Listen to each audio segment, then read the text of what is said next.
Thank you so much, Mataji, for joining us and giving us your valuable association today. Hare Krishna Mataji, Dandavat Pranam, all glories to Srila Prabhupada, all glories to Guru Maharaj. This is Nandapriya Narmada Devi Dasi from Charlotte. Hare Krishna. Nandapriya Narmada Mataji, please accept my humble obeisances. Jai Srila Prabhupada. Thank you so much, Mataji, for joining us and giving us your very valuable association today. Joining us and giving us your... Is there anyone else who would like to introduce themselves? Hare Krishna Mataji, Dandavat Pranam. Please accept my humble obeisances. All glories to Srila Prabhupada and Shri Guru and Gauranga and all the assembled devotees. Yashamati from Chicago. Hare Krishna Yashamati Mataji, please accept my humble obeisances. Jai Srila Prabhupada. Thank you so much, Mataji, for joining us and giving us your very valuable association on the call today. Hare Krishna Mataji, Dandavat Pranam, all glories to Srila Prabhupada. This is Neetu from Baltimore. Hare Krishna Neetu Mataji, please accept my humble obeisances. Jai Srila Prabhupada. Thank you so much, Mataji, for joining us and giving us your very valuable association today. And thank you all for the very wonderful chanting and very beautiful chanting. Thank you. Is there anyone else who would like to introduce themselves?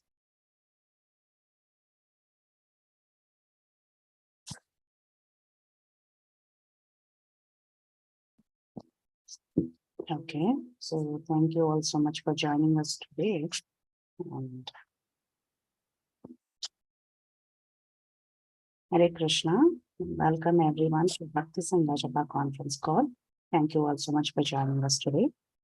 I would like to read Srila Prabhupada's quote for today because it's 23rd September. Radharani is the source of spiritual inspiration. Calcutta, September 23, 1974. So thank you all for joining us today. And today we are very, very fortunate to have our Grace Parima Mataji with us. And many of you must be remembering Parima Mataji from our previous interactions and the wonderful class that she gave during the Krishna Katha series. So Parima Mataji will be walking us through the chapter 43 of Srila Prabhupada Lilamrta. Mataji, you can now take it. Hare Krishna, dear devotees, all glories to Srila Prabhupada. And I would like to offer you my humble obeisances and thank you, Vinita Gandharvika Mataji, for giving me this opportunity to speak on such an exalted matter. I was so absorbed reading this chapter yesterday that I really didn't know what to say and what not to say and how to glorify Srila Prabhupada, because any word in the English dictionaries or any other dictionary of this world is not sufficient to glorify His Grace, His Holiness Swami Prabhupada. So before we start with the subject, I would like to offer my humble respects to all the devotees present here. Vancha kalpatarubhyascha kripa sindhubhya cha patitanam pavanebhyo vaishnavebhyo namo namah. Tamahum Vishnupadaya Krishna Preshtaya Bhutale Srimate Bhaktivedanta Swami Niti Namine Namaste Saraswati Devi Gauravani Pracharine Nirvishesha Shunyavadi Paschatya Deshatarine Jai Shri Krishna Chaitanya Prabhu Nityananda Shri Advaita Gadadhar Shri Vasadi Gaur Bhakta Vrinda. Hare Krishna Krishna Krishna Hare Hare Ram Ram Ram. So this is about Prabhupada's three main projects in India, which he considered to be very important. The first one being the Krishna Balram temple in Vrindavan. The second one being in Mayapur, the Mayapur Chandrodaya temple. And the third one is ISKCON Mumbai, this Juhu land, ISKCON Juhu. And his strength, his determination, and his vision, they were like beyond ordinary, because he is a spiritual master. So I would like to touch upon this topic. So it all started in April 1972 when he called his disciple Surabhi, who had already got the plans for his Bombay center. But Srila Prabhupada also wanted the Bombay center, the architecture, to look like the Govindji temple. The Govindji temple is originally constructed by Rupa Goswami, because it has an open courtyard and arches and front steps leading up to the deity Darshana. So it was a very grand temple in Vrindavan. So he wanted the temple to be like that temple. So he also wanted Krishna Balram as the presiding deities in Vrindavan. He wanted first to build the Krishna Balram temple in Vrindavan, so for which he chose Krishna Balram as the presiding deities, as the most of the Vrindavan temples were of Radha and Krishna. ISKCON's temple would be unique in Vrindavan. Another reason was that ISKCON land was located in Ramanreti, an area of forest and soft sands where Krishna and Balram had enjoyed their childhood pastimes 5,000 years ago. To celebrate and worship the youthful sport of Krishna and Balram in Ramanreti was very glorious. And since, even though thousands of years had passed in Vrindavan, you can still see peacocks. The Giriraj is the same. The sand of Ramanreti is still the same, where Krishna and Balram played and the Gopas rolled in that sand. Even today, we can see deities rolling in that sand and taking the sand, because it's a very soft white sand in Ramanreti. So it's a very, very wonderful place. And the main thing is that the Supreme Personality of Godhead, Krishna and his Balram and their cowherd friends, played in Ramanreti and many, many other places. According to Srimad Bhagavatam, the playing of cowherd boys with Krishna and Balram as friends in Vrindavan is the highest spiritual realization, far beyond the ordinary religionist understanding of God. So basically, the cowherd boys in Vrindavan, nobody considered Krishna and Balram as God. They always considered them either as an equal, or either as Yashoda Maya considered him to be a little baby. So there was a very, very deep and intimate relationship, and that relationship is the beauty of Vrindavan. So that Srila Prabhupada always liked to emphasize on those things. And the supreme truths, some meditated upon as impersonal Brahman, some worshipped as Supreme Almighty, and still considered others as a ordinary living entity, was eternal loving friend of the cowherd boys of Vrindavan. Only after many, many lifetimes of pious activities, those cowherd boys could join the loving pastimes of Krishna and Balram in Ramanreti. In establishing a temple of Krishna and Balram, Prabhupada wanted to offer the peaceful, transcendental atmosphere of Ramanreti to all people, including visitors from abroad, commuters from Delhi, and his own disciples. There was another particular significance in Prabhupada's choosing Krishna and Balram as the central object of worship in his temple. Lord Balram is the first expansion of Lord Krishna and his incarnation of Sankarsana. He upholds all the universes. The Vaishnavas therefore worship Balram for spiritual strength. We all pray to Lord Balram to help us overcome our deficiencies. He is the source of all spiritual strength.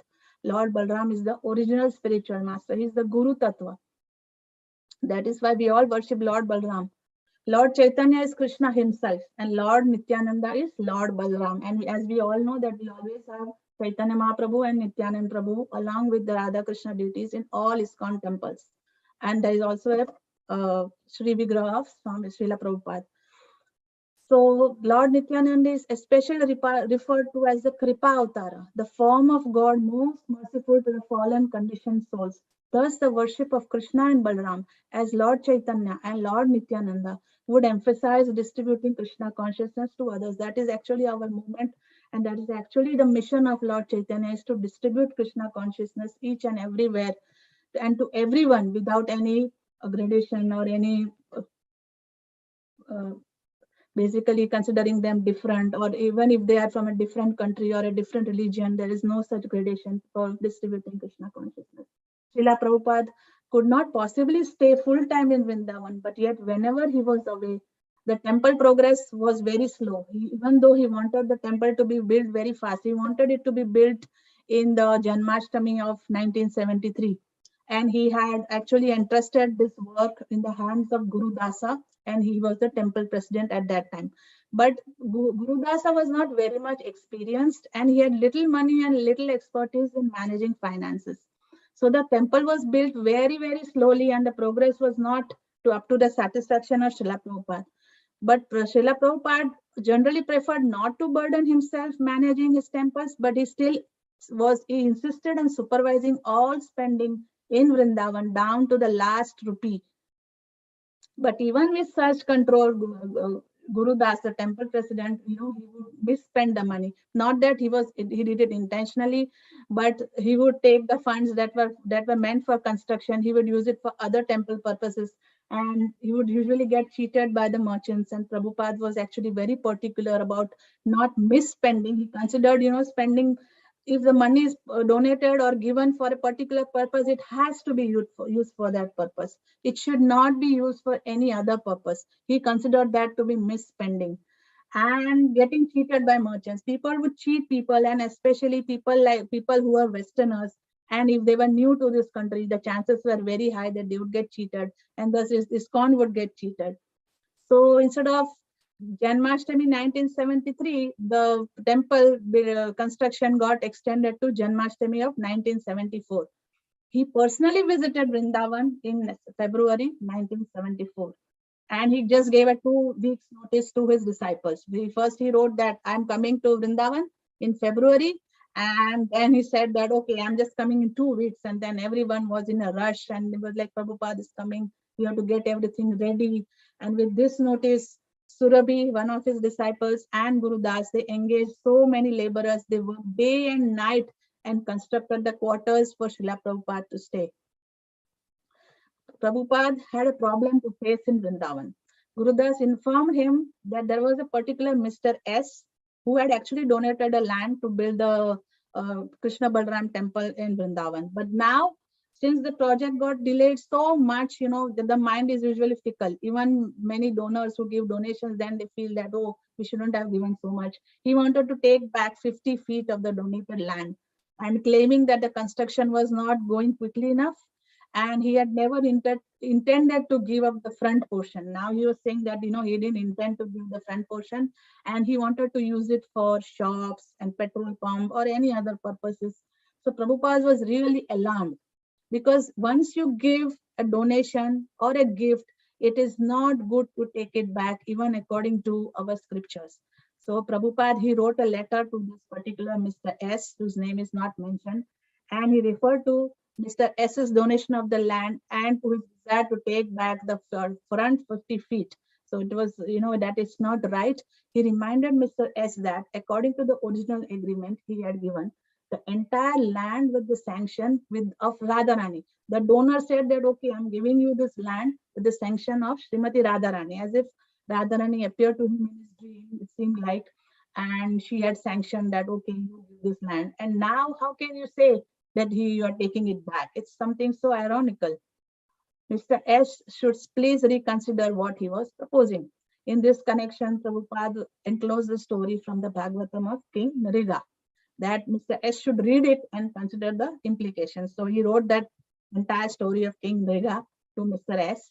Now the story is as it goes. The King Nriga, the story explained, gave many cows in charity to the Brahmanas. One day, however, one cow wandered back and entered among Sri Nriga's herd. He gave that particular cow in charity, but that cow by mistake again entered Nriga's herd, which belonged to King Nriga. And so the king unknowingly gave it in charity to another Brahman. So now King Nriga did not know that this is that cow that I had already given and that it has come back to me. So that he didn't know that. So he gave that same cow to some other Brahman. But as the new owner was leading the cow away, so that with that new Brahmana was taking the cow away, the former owner, the former Brahmana to whom King Nriga had given the cow, he returned to claim it. And then again, both the Brahmanas started arguing. And then again, they went to King Nriga, and then both of them charged that how can you take back the cow given to us in charity? It's a great sin. Now the king was so puzzled that he said that, I'll offer each of you 100,000 cows in exchange for this cow. But the Brahmanas, I don't know what ego problem they had, whatever it was, they didn't accept it. But however, since according to Manu's law, a Brahmana's property can't be taken under any condition, even by the government, consequently, both Brahmanas left in anger, and as a result, King Nriga had to take his next birth as a lizard. So he did not even get a human birth. So amidst all this, because all this commotion was going on, and then Srila Prabhupada, he was not a person who would be disturbed. He would remain undisturbed. And he would still go out for long morning walks in Vrindavan, which was so beautiful at that time, because now all the forests have been removed, massive deforestation has taken place. But at that time, at least, we had some forests, if not too many, and he used to take very, very long walks. The devotees really and the disciples would really get tired. And sometimes they would even joke that, Prabhupada, maybe he wants to walk back to Delhi all the way from Vrindavan because the walks were so long. So, and during those walks, he actually associated with the devotees, which is the most important part of going to Vrindavan. It's not just to have the deity darshan and going from one place to another, but the most important part of being in Vrindavan is to get the association of a Mahabhagavat. He explained the importance of being in Vrindavan to his disciples. Srila Prabhupada said that with improper senses, we cannot perceive the real Vrindavan, and we should therefore not judge Vrindavan by its external manifestation. So Vrindavan is also Prakat Vrindavan, Aprakat Vrindavan, and Drishyaman Vrindavan. So Prakat Vrindavan was the Vrindavan when Krishna was actually on this planet, and he manifested that Vrindavan from the Goloka. The original Vrindavan in Golok Vrindavan is a different one. It's a spiritual one. But Prakat Vrindavan was the Vrindavan that Krishna came and he manifested it here for his pastimes. And then the Aprakat Vrindavan is what is the Vrindavan that even is there, but we cannot see it because our senses are not pure to perceive the spiritual beauty of that place. And Drishyaman Vrindavan is that the Vrindavan that we see, that today the roads and the shops and whatever, even if there is some dirt on the side of the road, is that Vrindavan. Actually, this reminds me of one great saint. The name is not known, but it is I'd heard it in some class. Every day he used to take a walk in Vrindavan and he would fall in the gutter. Every day he would fall in the gutter, and it was not that his eyes were poor, that he could not see that there is a gutter. So all his disciples were, kind of puzzled that why is it that Baba is falling in the gutter every day? What is the reason? Every day they would ask him, Baba, you need an eye checkup? Do you need a health checkup? And he would say, no, I'm perfectly fine. I don't need any eye checkup. I can see everything perfectly well.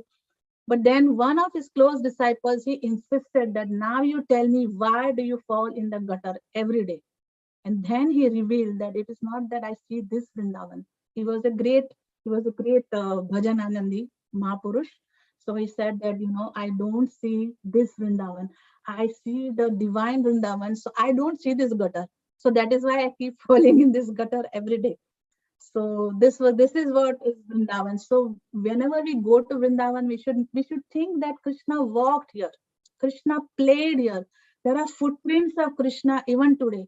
Govardhan is there even today. Krishna did not take his foot dust with him. Krishna did not take away the Giriraj with him. So we should go with that great mood to Vrindavan and seek association of pure devotees. And Srila Prabhupada therefore said that, don't judge Vrindavan by its external manifestation. Vrindavan is the gift of our Goswamis, Rup and Sanatan. Prabhupada said they wrote so many books so poor people could take advantage and become Krishna conscious. Yes, they are our acharyas. They are Rupanugas. We are Rupanugas. Srila Prabhupada also said that we should try to hear the absolute truth from realized souls, especially his disciples living in Vrindavan should become Goswamis. That's a very high standard to become a Goswami, whether Grihasthas or Sannyasis. You should simply live with austerity and engage 24 hours in the service of Krishna, because our main goal, the aim of this human birth is to serve Krishna. We can serve in many, many different ways. Of course, even though we are not living in Vrindavan, it's not that we are not living in Vrindavan, so we cannot serve. It's living in Vrindavan is not only the physical presence, because there are so many people who are physically present in Vrindavan, but they are mentally absent. So the dham does not give them any benefit. The dham should reveal itself to you. It reveals itself only when you go with a particular mood. So even as grihasthas, we can of course serve, and mentally we can always think that we are in Vrindavan. Mentally we can connect ourselves with Vrindavan. through Srila Prabhupada and through our acharyas. So now again after this Vrindavan Yatra in March 1974, Srila Prabhupada from Vrindavan visited Mayapur. This is about his second project. That's about the Mayapur Chandrodaya temple. So he got a very wonderful reception from many national and international. There were many local devotees and international devotees, which was considered to be, remarkable in that time to have white people as Vaishnavas. And so all of them were walking by the side of his car until he reached the Mayapur Chandrodaya temple with freshly painted walls and nice chandeliers. Prabhupada had always had very nice and very high standards for building his temple or printing his books. So that's why everything we see is excellent, and we are given the excellent by Prabhupada. So we should take advantage of that and spread the message of Lord Chaitanya as much as we can and serve our Guru Maharaj. After offering obeisances before the resplendent golden forms of Radha Madhav on the altar in Mayapur Chandrodaya temple, Prabhupada turned and walked the long temple hall to sit on his Vyasasan and address his first truly international gathering of disciples. How exciting it must be. He welcomed them to Mayapur, acknowledging that on this day, Bhaktivinoda Thakur's prediction had come true. Bhaktivinoda Thakur had written, "Oh, for that day when the fortunate English, French, Russian, German, and American people will take up banners, mridangas, and kartals and raise kirtana through the streets and town. When will that day come?" Bhaktivinoda Thakur's prophecy had come to pass. He had also predicted, soon a great saint will come and establish Lord Chaitanya's movement throughout the world. And that great personality, empowered to create devotees of all races and backgrounds, and to rally them together in Mayapur, thousands of miles from their homes, was our Srila Prabhupada. And although he saw himself as an instrument, he was so humble, so humble. A great spiritual master is always very humble. So he always considered himself to be, even though we know that he is a Satyavesha avatar, and Guru is always non-different from Krishna. At least Prabhupada, I mean, I have no words for him. But he always considered himself to be an instrument of the acharyas. His disciples saw him as a personification of Lord Chaitanya's and Lord Nityananda's mercy. That is so true. As stated in the Chaitanya Charitamrita, Yadyapi Amar Guru Chaitanya Das, Tathapi Jani Ami Tahara Prakash. Although I know that my spiritual master is the servitor of Sri Chaitanya, I also know him as a plenary manifestation of the Lord, which is so true that Guru is non-different from the Lord. Srila Prabhupada began greeting disciples from various parts of the world, hearing the encouraging news of book distribution and dealing with so many other problems. He asked that everyone should take advantage of the holy dham by maintaining kirtana in the temple room around the clock, stopping only for the scheduled Srimad Bhagavatam class. Every day there would be a Srimad Bhagavatam class, and there should be 24 hours kirtan every day. So even in Krishna Balaram temple, with the help of, not the help, because of Indra Prabhu, even today we have 24 hours kirtan in Krishna Balaram temple in Vrindavan. Then there were at that time Jayapataka Swami Maharaj and Achyutanand Swami Maharaj. Now we call them they are Swami Maharaj, but at that time they were just called by their first names. They led the groups of devotees on parikrama to local holy places in Mayapur. The visit to Mayapur would be such that the first half of the devotees' pilgrimage in India, from wherever they came from, would be in Mayapur, and the other 10 days they would go to Vrindavan. So when they were in Mayapur, they would like bathe in the Ganga, and when they go to Yamuna, they would take a bath in the Yamuna, and they would become like so pure. It is such a purifying experience. And after that, it's like as if they interact with the outside material world. Then they all come to the Ganga and the Yamuna, and they take a bath, and then they are again purified more, and then they are renewed for more active preaching all across the world. So this is really very uplifting and elevating. And there is one song by Narottam Das Thakur to describe, and it is described that Gaurangera Sangigane Nitya Siddhi Karimane Yeyaya Vrajendra Sutapasha Shri Gauda Mandala Bhumi Yeba Jane Chintamani, Tarahaya Vraja Bhumivasa. Those with intelligence have come to understand that the eternal associates of Vrindavan Dham are non-different from those in Navadvip Dham. Then Vrindavan and Navadvip, they are non-different, and they can attain the service of the son of Nanda Maharaj. Such fortunate persons perceive the holy Dham as an object of service because their transcendental eyes have been opened by the mercy of the eternal perfect associates of Navadvip Dham. Yes, only such fortunate people. People usually have discrimination. Oh, this is different. Oh, that is different. This is good. This is bad.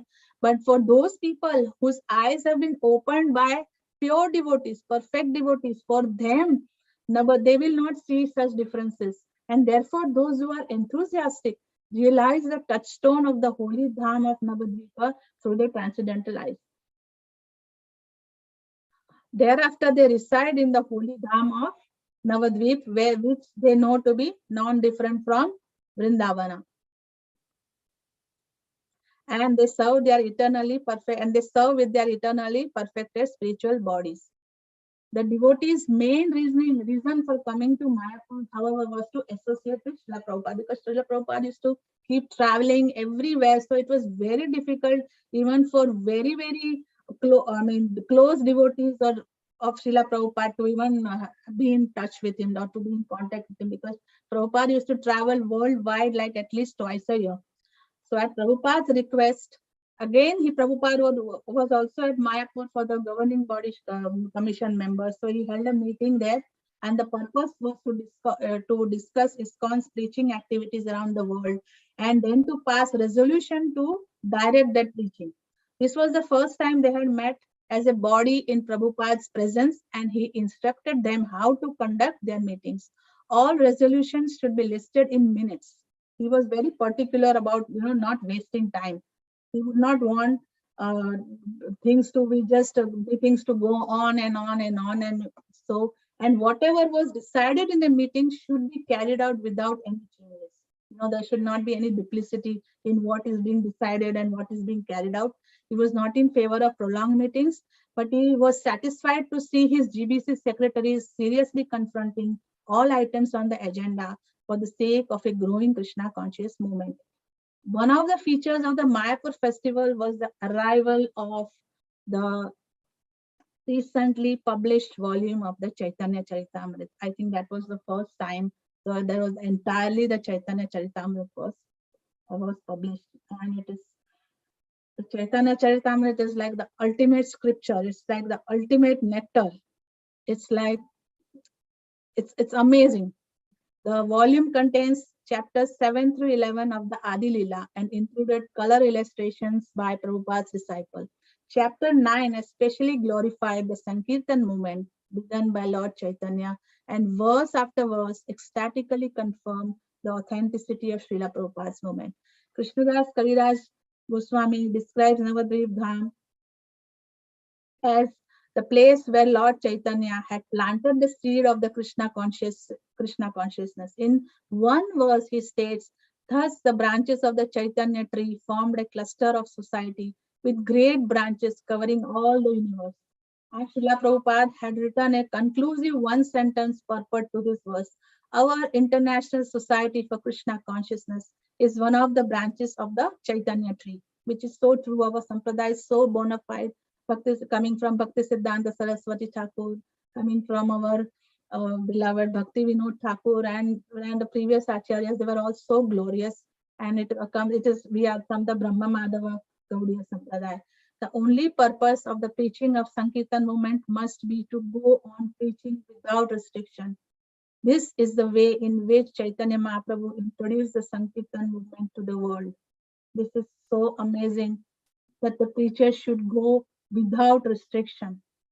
I mean, this reminds me of a pastime of Srila Prabhupada, that one day, I think in Mumbai, I don't remember where, Srila Prabhupada was giving a class, and somebody just challenged him that, "Oh, you can give a class here in India, everywhere, you can preach. Can you go and preach in Pakistan?" Prabhupada said, "Yeah, why not?" And he ordered two of his disciples, I don't remember the names, that go to Pakistan and preach. And those disciples were so wonderful. And it was during the Indo-Pakistan War, I think it must be 1971. And those two glorious disciples, they did not even bother to ask Prabhupada, Prabhupada, it's not safe. How will we go? How will we preach in a Muslim country? What will we do there? What will we eat? Because it is the land of Muslims. Nothing. They immediately embarked on the journey and they went to Pakistan. But as you know, that was the war was going on. So they were caught by the soldiers. And the soldiers were like thinking that, these people are here to spread Hinduism in our land. They are kafirs. They should be killed. So they were all ready with their guns. And these two glorious disciples, I wish I remembered their names. They said, okay, you can kill us if you want. They sat down and they started chanting the Hare Krishna Maha Mantra so loudly that somehow, I don't know how, but those people, the thought came in their mind that even when death is so imminent, they are about to die, but they are not scared, and instead they are chanting the Maha Mantra. So this mantra must be really a great mantra, even though they may not follow it. So they immediately said, you know what, you can leave, go back to your country and don't come back here again. And then back in Mumbai, when those two disciples came back to Mumbai, Prabhupada was in tears. Actually, Prabhupada was praying for them that, please, Krishna, take care of my disciples. And it was so true that it was such a terrible time, but those two disciples made their way back to Mumbai, back to India, and back to Srila Prabhupada. So this reminds me that, the movement and the teaching must go on without restriction, and that is so true. Prabhupada's Chaitanya Charitamrita translation and commentary was the fruit of this Chaitanya tree. This volume also contained one of the most important verses of the Chaitanya Charitamrita. Bharata bhumite haila manusya janma yar janma satakari kara para upakar. One was taken birth as a human being in the land of India, should make his life successful and work for the benefit of all people. So Prabhupada stayed in Mayapur for one full week, lecturing and meeting with many smaller groups, and then taking a bath in the Ganga. And then the next day, after the Mayapur tour was over, after a week, he left for Vrindavan to meet his disciple again, to introduce them to the Dham again. Since the Vrindavan temple and guest house were still a construction site, the devotees had to stay at the nearby Fogal Ashram. There was a Fogal Ashram nearby, near the construction site. And while Prabhupada again took up residence in his newly construction rooms near the site of the Krishna Balram Mandir. And the devotees would regularly go with Prabhupada on Bhagavatam class and morning walks. And Prabhupada would preach to them every day. And Prabhupada's preaching uplifted his disciples, and whose duty was to preach to the citizen of many lands. So Prabhupada would teach to his disciples, and his disciples would take those teachings to other distant places. They had come at Prabhupada's bidding to visit Mayapur and Vrindavan, but their real work was to save the fallen souls of their native countries. And Prabhupada used to continuously inspire them and fill them with determination. And although the devotees would visit the nearby temples in Vrindavan and to imbibe the real Vrindavan spirit, but the real nectar came from Prabhupada. Actually, the teachings of Prabhupada and the association of Prabhupada at that time was the real nectar of Vrindavan. And Prabhupada would say that Vrindavan is for Paramahansas. You cannot see Vrindavan with Vishaya. Vishaya are all the material spirit. The test is how much you have conquered over eating, sleeping, and meeting. Don't think you can just come to Vrindavan and become a Goswami. One who comes to Vrindavan with a material spirit will take birth as a dog or a monkey in Vrindavan. That is his punishment. But the dogs here are also Vaishnavas. So basically, you should not actually even insult anyone, even a dog or a monkey. I know there are many monkeys who take away your glasses and your phones, but then anything in Vrindavan is very, very holy and pious. And people come to Vrindavan to give up their material anxieties of family life. So one should still come to Vrindavan. You should never think that, oh, what will happen? I should not go to Vrindavan. But they should come to Vrindavan, but they should stay for not more than 3 days to avoid any offenses. And secondly, Srila Prabhupada also warned his devotees about Sahajiyas. We should be very careful with whom we are associating, because there are so many people who are dressed up as sadhus, but they may not be sadhus. They are smoking bidis and cigarettes, and they talk about gopis publicly. But this was not what Chaitanya Mahaprabhu ever did. It Chaitanya Mahaprabhu never talked of gopis publicly. So we should be very careful of those sahajas, and we should be very careful about with whom we are associating, because otherwise our fall down is guaranteed. And it is not just that we are going to Vrindavan to eat and sleep. Oh, we'll go to eat at what? Rabdi in Vrindavan, and then lassi, and then chaat papdi and all that. Because that all, if you want to eat, you might as well eat in Delhi or somewhere, some other place. But here in Vrindavan, Vrindavan Dham is a worshipable Dham. So we have to associate with pure devotees and not to commit any offenses here, because it is a Chintamani Dham. Narottam Das Thakur says that Vrindavan is a Chintamani Dham. So we should take shelter of Gaur Nitai, become cleansed of eating, sleeping, and mating. Then you will see Vrindavan. And don't commit offenses here. There is a special influence in Vrindavan, because if you commit any pious act, any spiritual activity, it is multiplied like thousands of times or hundreds of times. And at the same time, if you commit any offense, that is also multiplied hundreds and thousands of times. The offense that you would do in Mumbai or somewhere in Delhi, the effect of doing that in Vrindavan will be like hundreds of times more. So ordinary persons are advised that they should not stay for more than 3 days, otherwise they will become slack, and then again they will return to their sinful activities. So thus again Prabhupada's Vrindavan festival was also coming to an end. And as the devotees were making travel arrangements to go back to Delhi, Giriraj Swami, at that time he was just called by his first name, he came to Vrindavan from Bombay with very upsetting news. And the upsetting news was that the municipality of Bombay had denied them the permission to construct a temple. They said that they needed like two things from the permission. They needed two permissions: a no objection certificate from the police commissioner, and no objection certificate from the police also. So when they because at that time the police and the police commissioner, they thought that the temple would create a traffic problem, and the presence of a temple would cause community or religious tensions. The municipality the municipality was delaying their permission, and they were not even giving the permission, and they were not giving the NOC, so that the construction had come to a halt. The police had been saying that they needed the sanction of the municipality before they give the NOC. NOC means no objection certificate. So they were both putting it on each other. The police said, get it from the municipality. The municipality said, get it from the police. And the police flatly refused. They said that, there will be so much of noise. This bhajan and all this is going to be a nuisance. That is what the police commissioner said. And this really disturbed Srila Prabhupada. So he finally told to Giriraj Swami that you have to organize all the Vaishnava, because Prabhupada said that in the Bhagavad Gita, it is said, Satatam Kirtayanto Mam. One has to chant Krishna always. Sri Chaitanya Mahaprabhu says that Kirtaniya Sadahari. And this rascal police commissioner was saying that, this is a nuisance. He could have used a better language that, because of the noise, you can keep the speakers low. Then don't raise the voice of the speakers so much that the neighborhood gets disturbed. There is a way of conveying things, but then he had used a very, very rustic or a very, very objectionable language that this is a nuisance. Bhajan is a nuisance. This is because of ignorance. There is no proper education, spiritual education given even to people, even to Hindus, that because they also don't know what they are saying. So in an urgent mood, Prabhupada left Vrindavan for Bombay to resolve this matter.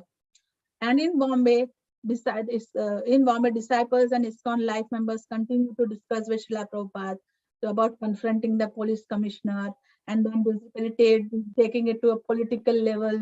But ironically, the ironical part was that ISKCON's property was bordered by a large cinema hall. And cinema hall, there is a long line. There is too much of traffic, honking, and everything, pedestrians coming and going and creating so much of noise and congestion. But that they were willing to tolerate. But the Sankirtan, they were not willing to tolerate, because that shows the lack of taste. Cinema is more important than Sankirtan. So they called Sankirtan a nuisance, which really upset Srila Prabhupada a lot. So that is why he tried to create awareness in the people. What is the importance of Sankirtan that had to be conveyed to the mass in general. So he held public meetings in big halls to preach and make the people aware of the importance of Sankirtan and the teachings of the Bhagavad Gita, which is so essential. It's really, it uplifts the people. So Srila Prabhupada had abandoned the idea of political agitation because he didn't like to involve in politics. He was never for it. But he continued to speak against the Polish commissioner's decision and to deliberate on overcoming it. He considered the matter from all possible angles, pro and con. At one point, he said that, if we do not get a sanction to build a temple, let's build a hotel. He was so desperate that I have to build it here. Prabhupada always, but in spite of all these problems, he was always transcendental, always smiling. And even while fighting, he maintained his normal activities in Bombay, and he was enjoying the tropical climate on Juhuland. And although ISKCON held a number of tenement buildings on Juhuland, the devotees had not been able to use a single one since all were occupied. But recently, when the tenants had vacated one of the apartments, the devotees had prepared it for Srila Prabhupada. So they managed to vacate one apartment and make it a nice livable place with 2 small rooms for Srila Prabhupada during his stay in Mumbai.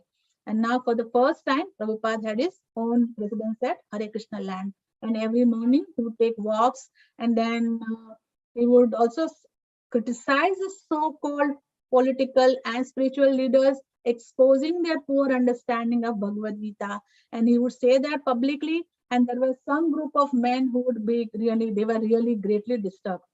And Srila Prabhupada's disciple became disturbed to hear these men argue with Prabhupada. They would argue with Prabhupada. And then again, the next day, Prabhupada told his disciples that these men are actually Mayavadis. It's not their fault. Prabhupada was always so merciful, and he accepted, not that he wanted to follow, but he would accept anything that people said. Instead of answering them back, let's not answer them back, but let us loudly chant the Hare Krishna Mantra. Even if they are not willing to accept that, chanting is uplifting and purifying, but at least they'll hear it. Srila Prabhupada, look at this mercy. He was so merciful that even if there's Mayavadis who are not willing to accept Prabhupada and his teachings, or they didn't want to associate with Prabhupada, but at least let us make them chant the Hare Krishna, make them hear the Hare Krishna Mantra. They would be benefited. So the spiritual master is always, he always sees the benefit of everyone with equal mercy, even if that person is surrenders to him, or even if that person doesn't surrender to him. So the next morning, again, those challenges came, but they did not join Prabhupada for the walk, next day for the walk. But then Prabhupada told the Giriraj Swami that, you take out the Krishna book and loudly you start reading it. Then one person from the group, he came and he said that, what, we cannot, that these conversations are creating too much of argument and criticism. And India has many saints, this is the classic argument. People say, oh, you're not the only saint, we have so many other saints, so why should we follow you? And just because of this stupid argument, people follow nobody ultimately. They go from one saint to the other, thinking that, they will get some money, material benefit, or, we'll get a job, we'll get this, we'll get that. But ultimately, just that, oh, we have many other saints, we'll go to somebody else. But Prabhupada, he's not someone who will let them go. He said, I am the policeman and I have to catch the thief. He just said this. And after a few days, the same group rejoined Prabhupada for his walk, and the discussions continued as before. See, this is a miracle. We don't look at it as a miracle. We just take it as, something so casual. But Prabhupada has performed many, many, many miracles. Prabhupada would take a breakfast of fruits, nuts around 11 a.m. He would sit on the veranda in his gamcha, and his servant would massage him with nice mustard oil. And then he would speak to his Bombay devotees at that time, and he would give them the instructions. And then he would take rest, have some coconut water. And then again, at about 1 a.m., after he would take a rest at 10 p.m. and that at 1 a.m. So he would only sleep from 10 a.m. to 1 a.m. And then he would again rise, sit at his desk, and he would dictate his translations and purports to Chaitanya Charitamrita until the time for his morning walk. So he was like always very, very active. Several times a day, Srila Prabhupada would call for Giriraj Swami and other Bombay managers to confer on the latest strategy securing permission to build a temple. He was behind it. He had a strong determination that on Juhu land, I want a temple. When Prabhupada's Bombay friends would visit, they would often find him on the roof of the tenement, sitting on a white cotton sheet and leaning on the white bolsters, preaching the philosophy of Bhagavad Gita by the hour. He would ask his visitors to help him solidly establish Krishna consciousness in Bombay. Yeah, Krishna consciousness has to be established not just in Bombay, but in every city of India. We need more of it. Srila Prabhupada also expressed once when he was his close servant, he was with his close servant, he said, I want to go and live alone, undisturbed by anyone, and not receive any mails. He just got this idea and he revealed it to his servant. But then later he himself laughed at his idea that, you know what, I'm a warrior and a warrior always dies at the battlefield. So I'm a warrior. That means I'm a warrior against Maya and ignorance. So I don't think I can go and live and I can ever go to a place where I can be alone, because wherever he went, he was surrounded by people. He would preach to people, and he would traveling once or twice a year had become Prabhupada's routine. In describing his own spiritual master, he had written that Hindus were actually not allowed to cross the ocean. But his spiritual master, Bhakti Siddhanta Saraswati Thakur Prabhupada, had told him that you should send your devotees overseas to preach. The injunction for the Hindus to not cross the ocean was to protect them from leaving the pious land of India, since so many Indians gave up their culture when they went abroad. Thus, before starting his European tour, Prabhupada explained to several devotees in his room that they should travel and preach. He said that they should do so while they were young, and when they were old and matured in Krishna consciousness, they should go to Mayapur and retire and simply chant Hare Krishna. So he would say that he told his disciples that, you know, till you are young, you should basically go and preach, and when you are old and matured, then the devotees were silent. And Srila Prabhupada says, yes, but I'm not mature. So to that, so that is why I'm traveling still. Even though I'm old, I'm not mature, I'm still traveling and I'm still preaching. And he Prabhupada smiled. And to that smile, Tamal Krishna Goswami wonderfully replied, then we will also never become so mature that we can retire. So he was such a wonderful answer he gave. So before going to Europe, Prabhupada responded to an invitation from his devotees in South India to attend a 3-day Pandal festival in Hyderabad. And he accepted that invitation, and from Hyderabad he flew to Tirupati in the mountains of Tirumala, which is the richest temple in India and where a deity of Vishnu known as Balaji resides. And Balaji means a small boy. Bala means a boy. The temple managers respectfully welcomed Srila Prabhupada and his party, providing them with 2 cottages on the mountainside. According to the temple policy, people usually have to wait in a long line before seeing the deity. Since 15,000 people enter the temple daily, they were given only a brief darshan. But Srila Prabhupada and his disciples received the special honor of a private darshan of Balaji. At the end of a long inner sanctum, in its entrance, this is the description of the temple inside. There's a long inner sanctum, and its entrance is guarded by 2 large figures of Jai and Vijay, were the doorkeepers or the gatekeepers of Vaikuntha. The deity was enthroned. The only light in the inner sanctum came from flaming torches affixed to the wall or held by the pujaris. When approaching the deity in the hallway, many pilgrims would traditionally call out Govinda, Govinda. I typically hear that even here in the Balaji temples in the US. But as Prabhupada entered, he sang Govindam Adi Purusham Tamaham Bhajami. Later in his cottage, Prabhupada remarked that millions of people going to see Balaji were the proof that the masses are still attracted to God despite government propaganda. He was still so positive and so hopeful that people are still attracted to God. Almost most people may go to the Lord for alleviating material distress or for getting money. Still they called out the holy name of Govinda. At least they're calling out the holy name, even if they're going to going for getting some material benefit or getting rid of some material distress. The devotee asked Prabhupada why the deity is called Balaji, as I already mentioned that Bala means a child and Krishna was a cowherd boy, not in his Vaikuntha aspect. Prabhupada was pleased to stay in the cottage and take the deity's prasadam. He suggested that in New Vrindavan they build cottages like this and that ISKCON build temples like that of Balaji with its gold dome and extensive facility for visitors, and that has come into existence today in New Vrindavan. It's so beautiful. For 2 days in Tirupati, Prabhupada went 3 or 4 times daily to see the deity of Balaji, and whenever he went, him a private darshana as long as he liked standing. Before leaving India for Rome, Srila Prabhupada reviewed a recent report of spending the accounts in Mayapur. He saw that, in Mayapur, he was very scrutinizingly, we would see the expenses to every penny, concerned that all money should be handled very carefully and spent exactly for the purpose it was intended.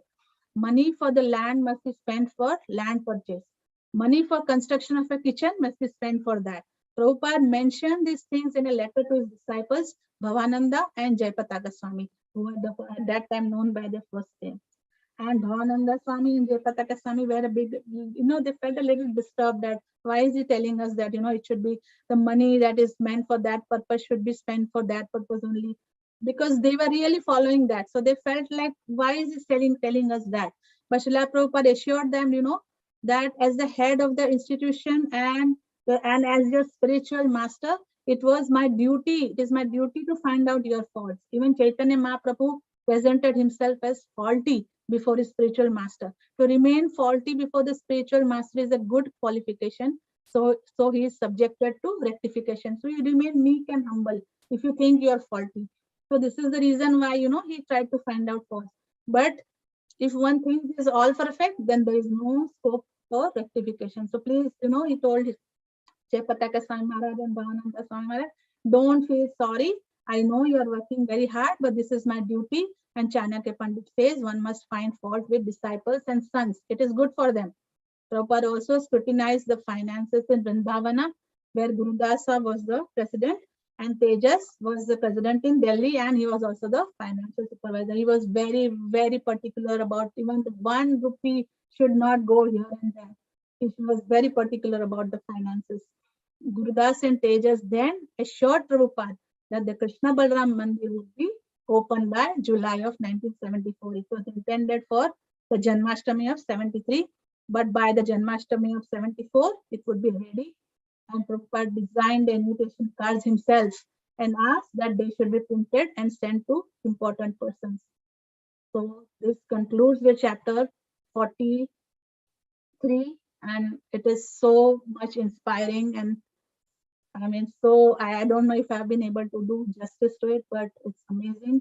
And to end this class, I just want to share a small pastime of Srila Prabhupada that I heard today morning actually. That Srila Prabhupada was in Delhi and he was giving initiations. So he was checking the list of the people who are getting initiated. And one of the name of the person was Swami Atmanand. He was from South India. So then he asked one of his disciples, Swami Atmanand, who is he? So they said, Prabhupada, he is not a Swami in the Swami sense. His name is Swami Atmanand. It's not that he is a sannyasi. So he said, okay, fine. So then he was initiating disciples, and then this Swami Atmanand came. And he was this close to Srila Prabhupada. So Srila Prabhupada could, smell some bad breath coming out of his mouth. And so Prabhupada said, you don't brush your teeth? He said, Swami Maharaj, infection. Oh, good. Okay, you have infection? Here, take the beads and chant 16 rounds of the Hare Krishna Maha Mantra every day, as if he was giving some medication for your infection. Here, chant Hare Krishna Maha Mantra 16 rounds every day. And he gave the beads and gave him the initiation and gave him the initiated name. And then this particular disciple was so excited that he got the initiation that the same day, that the next day was Radhashtami in Delhi. And it was a little cold. So Prabhupada was actually wearing a shawl and sitting down, and he was about to give a lecture. And this particular devotee was holding a chamar and he was fanning Prabhupada. But he was fanning very, very, very fast. So, it was actually a little cold. So Prabhupada he just turned back and looked at, just to give an indication that you're doing it very fast and it's cold, and his shawl was falling off because he was doing very fast. Then he was started doing it very, very slowly. So when he did it very, very slowly, some fly would come and sit on the nose of Prabhupada, and again Prabhupada turned back and he looked at him if you fan very slow, then the flies will come and sit on my face. But then this thing continued. Then he adjusted the pace at which he started fanning Prabhupada, and then Prabhupada started giving the lecture. And in the lecture, he mentioned that he looked back and he said, this material world is an infection. This material world is an infection. Then he rolled up his sleeves and then he said, because of the infection, skin infection, he probably meant you scratch, you feel good. You scratch more, you feel good. But then you scratch, and then you realize that you have started bleeding. You don't feel good anymore. So anything in this material world, it does not give you extreme joy till the end. It is always temporary. The joy is always temporary. So that was such a wonderful pastime. And on that note, I would like to end this class. If I have committed any mistakes, please correct me. And I seek forgiveness and I beg for forgiveness for all my mistakes that I have committed. Vancha kalpatarubhyascha kripa sindhubhya evacha patitanam pavanebhyo vaishnavebhyo namo namah. All glories to all the devotees present here. Hare Krishna. Hare Krishna, Parima Mataji, Dandavat Pranam, all glories to Srila Prabhupada. What a beautiful class, Mataji. Flow was very good and you have covered everything. Thank you so much, Mataji. Many pastimes of Srila Prabhupada you have changed. Especially, I like the pastime of Srila Prabhupada disciples going to Pakistan and want to preach there. And how they didn't even ask any question to Srila Prabhupada. That is, I don't know, that how we should all be in our spiritual life. Yes. Whenever our Guru Maharaj just says something, we should not have a second thought. We will just go and do that work. And we know we will be successful because it is his blessings that we will be successful. It's very nice, Mataji. So many beautiful pastimes. And especially I like that how Srila Prabhupada was stressing on this point. If you give someone some gift, you are not, you cannot take it back, like how Mr. S was trying to take a little bit of land because it's getting late. Yeah, you should not do that. It's so many nice points, Mataji. You did it wonderful. No, Mataji, it's not my credit. All credits to you, to Bhakti Sangha. I've learned so much from you. So I can never say that I did wonderfully. It's all because of you, all of you, Mataji. So thank you all so much actually for giving me this wonderful opportunity, Mataji. So actually, I would want to share this thing. One thing I wanted to tell you, Vrinda Gopika Mataji, when you sent me the message that, you take this class, actually, I was talking to Prabhupada about Prabhupada to some devotee in a temple.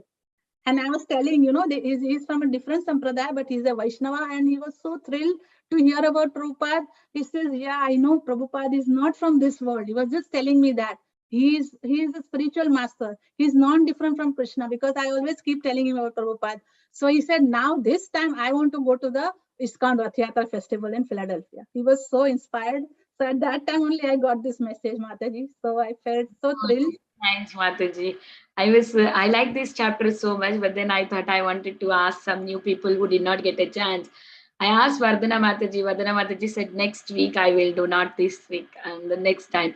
So then I thought, okay, I will ask you. You did not reply for some time, and then I was thinking maybe I was at the temple, Mataji. That's why I was, okay. That's why I came. And then finally you replied me. I was so happy. And this chapter is very, very, nice. It's about Vrindavan, right? Very and nice. We're also talking about Srila Prabhupada, and Srila Prabhupada gave you this mercy to give the class about him only. Very mercy. And this chapter was so absorbing. The whole day yesterday I was absorbed in this chapter. It was amazing. Mataji, thank you very much. Chapter, Mataji. Yes, even I, by the chapter title itself, I was so eager to read the chapter. Thank you for a very nice summary, Mataji. Thank you, Mataji. We open the forum for the question and answers. Please go ahead. Preeti Mataji is unmuted. Please go ahead, Mataji. Hare Krishna, Parima Mataji. Thank you so much for such a beautiful class. You have such an amazing flow, and it was so nice to hear from you. Yeah, you speak very emphatically, and it just whatever the message is, it just goes inside. Mataji, I am not emphatic. The emphasis is Prabhupada has emphasized it so much that if we are not emphatic, it's no use being in Krishna consciousness. That is my conclusion. I'm sorry if I'm, upsetting others, somebody. Very, very nice, Mataji. So beautifully done. Thank you so much for doing this wonderful service, Mataji. It was very nice to hear from you. Hare Krishna. Hare Krishna, Mataji. Thank you.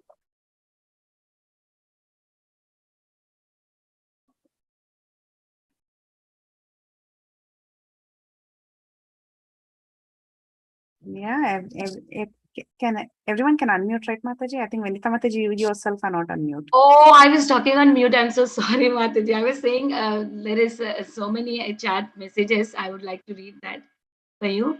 Shivani Mataji is saying so true. Jay, so true. I don't know, maybe some conversation. Laltangi Mataji, wonderful class. Thank you so much. And Shivani Mataji, Hare Krishna, Dandavat Pranam Mataji, very beautiful, sweet class. Please give your association more often. Chinmayi Mataji is saying, beautiful narration, Jai Srila Prabhupada, Hari Hari, so wonderful class. And you have explained the pastimes very beautifully. Koti Koti Pranam, Yeshumati Mataji. And Nandapriya Narmada Mataji is also saying, wonderful class, Jai Srila Prabhupada. If there are any more questions or realizations, please go ahead. Hare Krishna, Parima Mataji, Dandavat Pranam. All glories to Srila Prabhupada and all glories to you for this wonderful service. It was so absorbing to just hear you narrating the entire chapter. It was very, very beautiful. And thank you for sharing your own realizations and other pastimes also that were relevant in between. It was wonderful to hear about Srila Prabhupada's mood, wherever he is, right? Whether in Vrindavan, in Mayapur Dham, or in Bombay. He just wanted to serve and spread the mission of Krishna consciousness to every single person, irrespective of whether they cared about it or not. So wonderful. And thank you for this wonderful seva.